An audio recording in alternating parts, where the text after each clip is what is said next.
Yo les amis, c'est Kazin, j'espère que vous allez bien et aujourd'hui on va parler de 151 tout simplement parce qu'il y a pas mal de choses à dire et c'est assez cohérent avec toutes les informations que j'ai pu vous donner tout au long des mois de la sortie de cette série. N'oubliez pas que cette série est sortie fin septembre, donc ça fait déjà plus d'un mois et demi qu'elle est sortie et il se passe encore pas mal de choses et je te laisse donc avec les images, petite coupure et on se reprend tout de suite.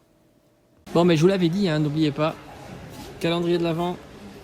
Et regardez ce qu'il y a, ça on l'avait vu la dernière fois, il y avait l'étiquette et il y a du stock, c'est énorme, ça j'aime beaucoup, parce que je te l'ai dit en vidéo, j'aime beaucoup le classeur qu'il propose, et tu peux voir qu'il y a un stock juste gigantesque. Alors évidemment pour de l'ouverture c'est le moins intéressant, mais si tu es intéressé par le classeur, c'est vraiment génial. Et puis tu retrouves ici, petit coffret à la Kazam, tu en as encore un ici, et tu as le coffret Elector, bah, ça doit être le prix standard, voilà, 25,99, tu as les boosters, les tripacks.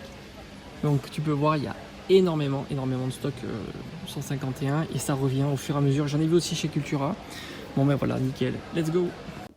Alors comme tu as pu voir, dans mon Carrefour, il y a encore de la disponibilité. Et franchement, cette série-là, elle me surprend toujours parce qu'on s'attendait à une série qui allait être stock out en très peu de temps et c'est loin d'être le cas. D'ailleurs, je l'avais comparé aux 25 ans et très rapidement, j'avais vu les différences. Hein, je t'avais parlé que 25 ans, les stocks sont partis quasiment instantanément. On avait de temps en temps quelques coffrets qui pouvaient arriver par-ci et par là, mais là, force est de constater que c'est le jour et la nuit, et d'ailleurs, il n'y a pas eu d'explosion des prix des différents items, même les items que tu ne retrouves pas en boutique. Hein. Alors évidemment, dans les items que tu ne retrouves pas en boutique, tu as tout simplement le TB que tu peux retrouver au prix de 80-90 €. C'est un prix qu'on a vu très rapidement s'installer et depuis ça ne bouge absolument plus. Et on a aussi le bundle, c'est la nouveauté un petit peu de la série 151. Ça aussi, le bundle est même monté plutôt haut à 60-65 €.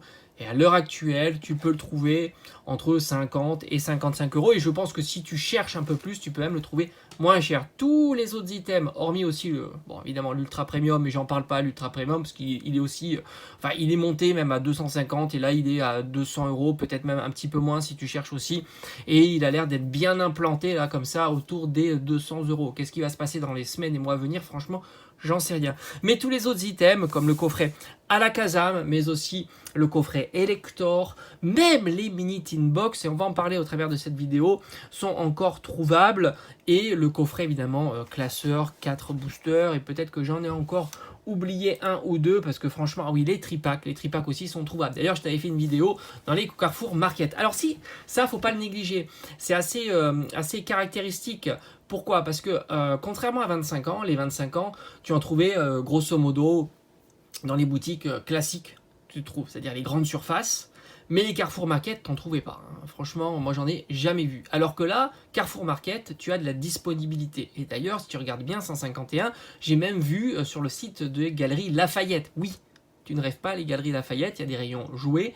Et tu pouvais retrouver aussi du 151. Donc ça a été distribué assez massivement et plutôt de partout. Alors évidemment, les premiers items dits les items les plus recherchés, comme le bundle qui est nouveau, l'ETB et l'Ultra Premium, évidemment, c'était des items en très faible quantité en boutique, on l'a vu. Il y a eu quand même un petit peu de réassort, on va dire, durant les semaines qui ont suivi la sortie, hein, fin septembre, et depuis, j'en ai plus jamais vu. Ça, c'est vrai. Mais les autres items, les coffrets Elector, les coffrets à la Kazam, les mini tin box, j'en ai vu encore hier à Cultura. À Cultura, en plus, ils ont reçu aussi des coffrets à la Kazam. Ils n'étaient pas encore installés, mais ils étaient dans des bacs. Ils ont souvent des bacs comme ça qu'ils disposent au fur et à mesure de leur réception. Ça venait d'arriver. Donc il y a énormément de stocks qui reviennent. Alors est-ce que c'est du réassort? Est-ce que c'est des stocks qu'ils ont? Alors franchement, j'ai envie de te dire, dans mon Carrefour, je me demande s'ils n'ont pas une grosse palette et ils mettent ça un petit peu au fur et à mesure. Ça, c'est pas impossible. Ce qui fait que, ben voilà, tu as du 151 qui arrive régulièrement, on ne sait pas quand.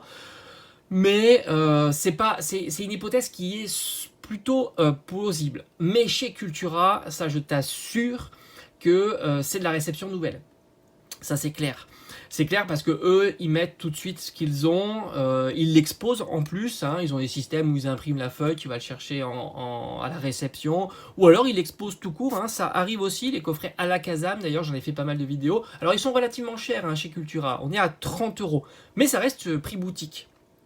Après, tu sais comment ça fonctionne, tu as un prix conseillé, et après, chacun fait sa marge comme il l'entend. D'ailleurs, le meilleur tarif, tu l'as su, c'était chez la Fnac. Alors, je sais pas pourquoi, hein, parce que quand tu vois les autres items Fnac, c'est pas du tout le cas. C'est assez marrant, tu vois les tripack Faille Paradox qui sont plutôt assez chers à la Fnac, et puis tu prends le tripack poster, super pas cher si tu regardes la concurrence. C'est assez marrant. En tous les cas, le meilleur endroit en ce moment pour du Pokémon, c'est plutôt la Fnac. Et d'ailleurs, il y avait encore les coffrets Dracofeu. On va parler un petit peu de tout sur cette vidéo-là. Mais donc, c'est vrai que la tendance sur 151, elle n'est pas au beau fixe, évidemment. Ça, c'est certain. Il ne peut pas y avoir d'explosion sur les items scellés ou les boosters individuels, même s'ils n'existent pas, mais tu as compris. C'est-à-dire que si le booster vaut 10 euros, ça veut dire que l'item, forcément, dès qu'il y a 4 boosters, vaut 40 euros, et ainsi de suite. C'est ce qu'on a vu souvent s'installer sur des séries comme 25 ans, des séries que tu ne retrouves plus, tout de suite le booster a fait un up à 10 euros. Ça, c'est des choses classiques qu'on observe, c'est des mécanismes classiques qu'on observe depuis très très longtemps. Un premier up à 10 euros le booster, puis après à 15 euros le booster, et ainsi de suite. Ce qui explique que logiquement, le tarif de ton scellé. Là, étant donné que ça s'installe sur la longueur, et je t'en avais déjà parlé, qu'il y aurait du stock encore, et voire même encore du stock en décembre, et peut-être même l'année prochaine, c'est des choses qui sont fortement possibles. Alors évidemment, si tu regardes 25 ans, c'est arrivé aussi. Mais aussitôt arrivé, aussitôt reparti. Ça, c'était certain. Et il n'y a pas eu d'incidence sur l'évolution de 25 ans. Même si sur le long terme, 25 ans, tu t'aperçois qu'il y a plutôt du flottement en ce moment. Comme je t'avais dit, hein, le coffret Dracofeu, les coffrets Zacian, etc. sont pas très très chers comparativement. En fait, si tu veux, il y a eu un up et depuis ça n'évolue pas beaucoup. Mais c'est la tendance un petit peu actuelle. C'est vrai que sur ce côté-là, on va dire Pokémon souffre un petit peu. Et 151 va pas faire figure d'exception, sachant que tu peux le trouver encore régulièrement en boutique. Mais quand je te dis régulièrement, c'est toutes les semaines, je vois du 151. Et on s'y attendait absolument pas. Moi, le premier, j'ai vu les premiers indices, et tu l'as vu hein, sur mes vidéos, où j'ai vu, pour moi, c'était assez significatif quand j'ai vu quasiment pas de personne en Day One. En tous les cas, par chez moi, c'était comme ça. Et l'après-midi, encore de la dispo. Et là, je me suis dit, il se passe quelque chose. Et après, les secondes vagues, d'ailleurs, je ne me suis pas précipité. J'ai pu avoir mes coffrets tranquillement l'après-midi avec les coffrets Elector, les coffrets à la Kazam, même les mini Tinbox. Et là, je me suis dit, bon, le game, il est plié. 151 en plus, et franchement, en plus, 151 fait figure d'exception en ce moment. Les AR sont chers, les SAR sont relativement chers. Le drop est pas dégueulasse, même si on pense le contraire, puisque tu t'aperçois qu'il y a certains chiffres qui sont en train de sortir et tu es plutôt sur du classique comme EV1, EV2, EV3.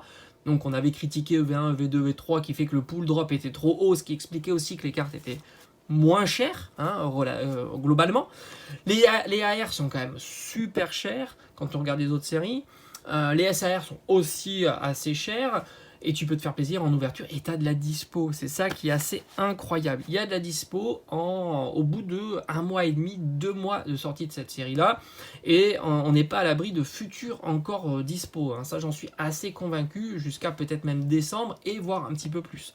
Donc ça, c'est assez fou. Et je vous avais dit, hein, pas se précipiter. J'avais des messages comme quoi ils n'avaient pas réussi à avoir des boosters en Day One, etc. J'avais dit, sois patient, tu verras, ça va revenir et tu auras le prix boutique, hein, tout simplement. Et c'est ce qui est en train de se passer. Faille Paradox n'éclipse absolument pas 151, évidemment. Tu vois qu'il y a énormément de stock en tripack, ça c'est clair. Là aussi, hein, c'est assez significatif. Le tripack n'est pas pris d'assaut. Alors, point de vue ETB, c'est vrai que l'on voit pas énormément d'ETB, ils sont partis assez vite, mais ça j'ai envie de dire c'est assez cohérent, il faut avoir un peu plus de recul, de voir si les ETB elles reviennent, comme on avait vu avec EV1, EV2 et EV3, il faut voir leur disponibilité, il faut voir aussi leur disponibilité sur le net, parce que tu as énormément de boutiques maintenant indépendantes qui proposent ces items là et pour pas plus cher, voire même de temps en temps moins cher, hein, je t'en avais dit aux différentes vidéos, tu as des boutiques spécialisées, qui ont peut-être une boutique en France, et qui ont un site internet qui propose souvent les displays au bout de quelques mois à 45 €. Il y a quand même les displays, les ETB. Je ne sais pas si je parlais des displays ou des ETB. En fait, je parlais des ETB. Hein. Des ETB à 45 €. Donc voilà, ça, c'est des choses à vérifier. Donc les ETB qui partent rapidement en boutique, c'est classique de Faille Paradox. Sans compter que tu vas avoir les cartes promo. L'Hurlequeu est plutôt sympa. Moi, je trouve qu'elle est très très réussie, cette carte-là.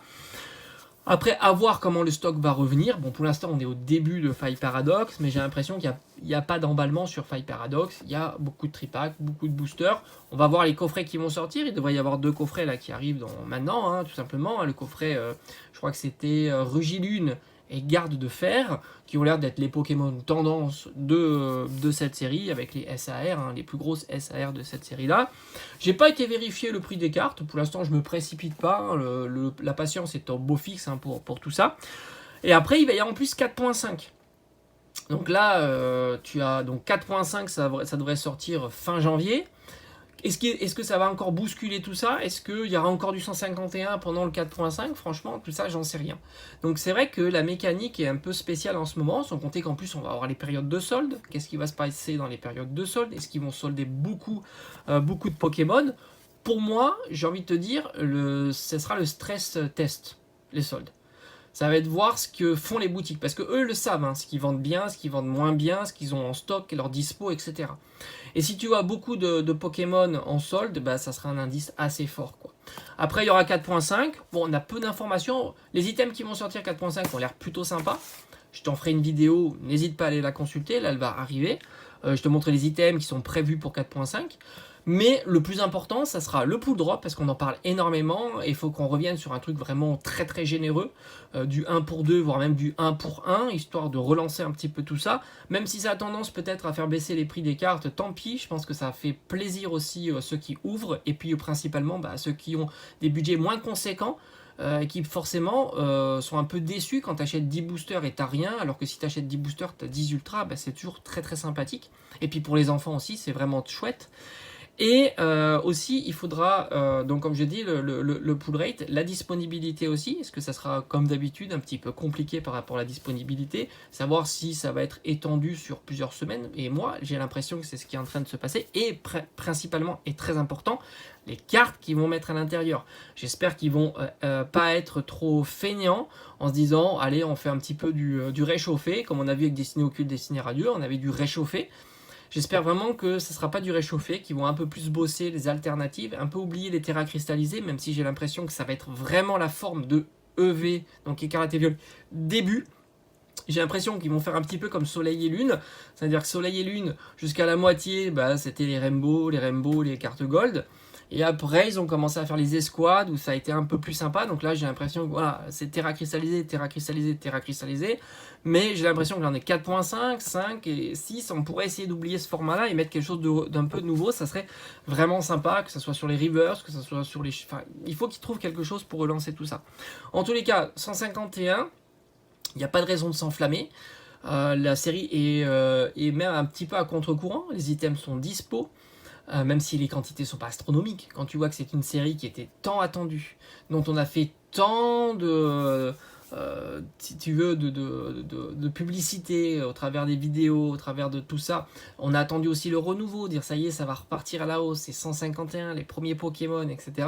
Au final, ils l'ont géré plutôt tranquillement, hein, puisque tu as des items tout le temps, et du coup, la hype ou la hausse sur les items, c'est pas fait.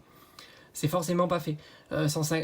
Comparativement à 25 ans, où là, si tu voulais des boosters, c'était plutôt très très très compliqué. Tu pouvais te promener les semaines et les mois suivants, comme ça, par hasard en boutique, tu trouvais pas de 25 ans, hein. Ça c'est clair. Et s'il y en avait un jour en réassort, ça avait disparu dans la matinée ou dans la journée. Alors que là, franchement, régulièrement, j'en vois, et c'est pas moi qui est le flair pour trouver ce genre d'items, c'est que ça revient régulièrement, et comme je te dis, Cultura, Carrefour, et puis ça sera la Fnac, et puis ainsi de suite. C'est comme les coffrets Dracofeu, j'en ai vu à la Fnac, il n'y en avait plus, ça revient.